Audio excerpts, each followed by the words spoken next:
Então vamos lá. Então, pelo livro Pão Nosso, do Espírito Emmanuel, psicografia de Francisco Cândido Xavier, o item 122, Pecado e Pecador. Amado, não sigas o mal, mas o bem. Quem faz o bem é de Deus, mas quem faz o mal não tem visto a Deus. Capítulo 3, João, versículo 11. A sociedade humana não deveria operar a divisão de si própria, como sendo um campo em que se separam bons e maus, mas sim viver qual grande família, em que se integram os espíritos que começam a compreender o Pai e os que ainda não conseguiram pressenti-lo.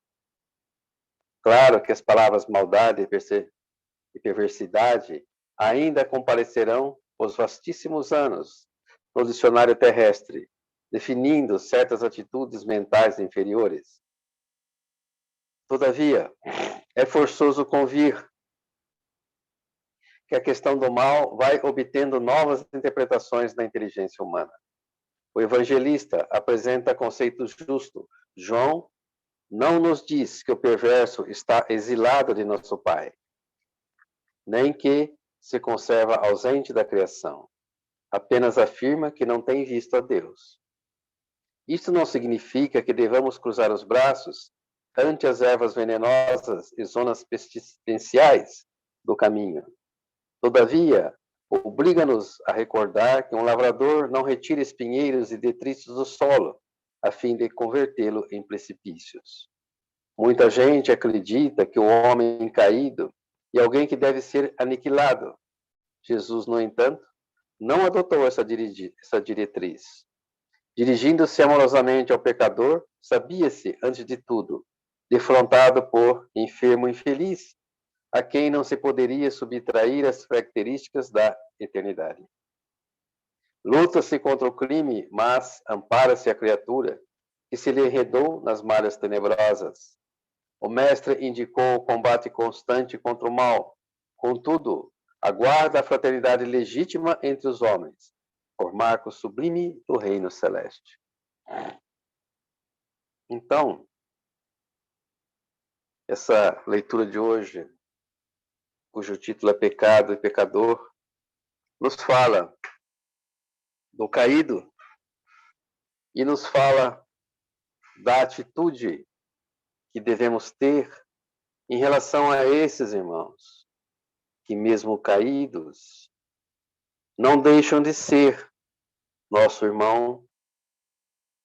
Estamos todos ligados uns com os outros, estamos todos matriculados no mesmo planeta escola que é a Terra, um planeta de expiação e provas, passando por um difícil processo de transição, que de uma maneira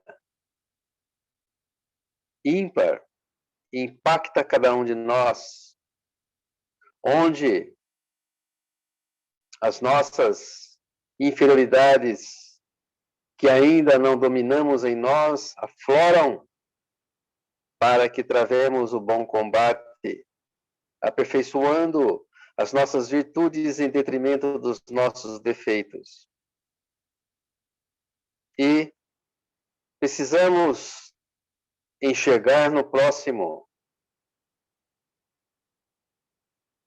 que não somos superiores a ele, pelo contrário, somos muito parecidos em muitos aspectos, mesmo àqueles pecadores convictos. Nós ainda não dominamos todos as nossas mazelas, não combatemos ainda por completo os nossos deslizes, as nossas faltas, as nossas sombras interiores. De novo vem a pergunta, o refrão: quem somos nós para apontar o dedo a quem quer que seja? Então, precisamos sim fazer o esforço da compaixão, fazer o esforço de levantar o irmão caído, dando a ele todos os recursos que estiveram ao nosso alcance para o seu reerguimento, para o seu restabelecimento, para o seu fortalecimento. buscando em nós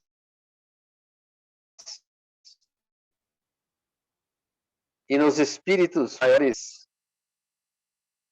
que trabalham arduamente na seara de Jesus, o auxílio para o amparo fraterno desse nosso irmão. É através dessas atitudes beneméritas que vamos exercitando a verdadeira fraternidade em nós. E vamos sentindo uma força gigantesca que desconhecíamos em nós. Que nada mais é que o Pai agindo por nosso intermédio, utilizando-nos como semeadores de luz, trabalhadores afincos, dedicados da seara do Mestre Jesus. Com essas propostas em mente, com essas diretrizes, conseguiremos ajudar a muitos irmãos, encaminhando-os, colocando-os novamente na trilha da luz. E, como diz no Evangelho, Deus se alegra muito mais por um pecador recuperado do que um justo. Então, tenhamos em mente o propósito maior que cabe a cada um de nós, uma vez aprendido o Evangelho em nós, a filosofia do Evangelho, a teoria evangélica, coloquemos em prática, arregacemos as nossas mangas e marchemos resolutos em direção à dor, em direção ao que sofre, com o coração aberto, cheio de amor. E quando, no encontro com esse nosso irmão, sentimos a receptividade desses irmãos, que muitas vezes verbalizam e nossos ouvidos escutam, esses irmãos dizerem: ainda existe a fraternidade entre os homens.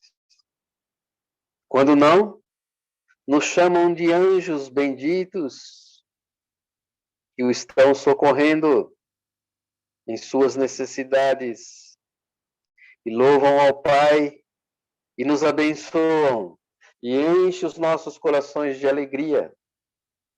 E sentimos no fundo de nossos corações o verdadeiro significado da fraternidade. Sentimos-nos um com o Pai, com Jesus. E isto impulsiona e nos alegra a continuidade do serviço abraçado e nos ensina a sermos fraternos, pacíficos, afastando de nós qualquer tipo de julgamento, tornando-nos verdadeiros instrumentos da luz do Pai na terra.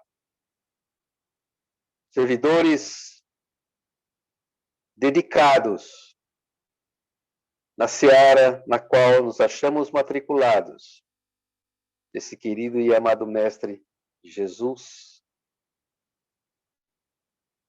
e que sejamos fiéis cumpridores de seus evangelhos para com o nosso próximo e para com nós mesmos.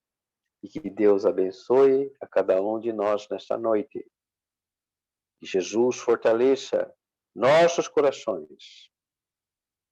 Que sejam estendidas essas luzes balsamizantes e curadoras desta singela reunião a todos aqueles irmãos que padecem de enfermidades nas residências, hospitais, pronto-socorros, sanatórios, orfanatos, presídios, todas as regiões da terra. E que Deus seja sempre louvado no coração de todos os homens. Graças a Deus e graças a Jesus. E uma boa noite a todos. Um abraço carinhoso. Esse irmão que vos fala. Que assim seja.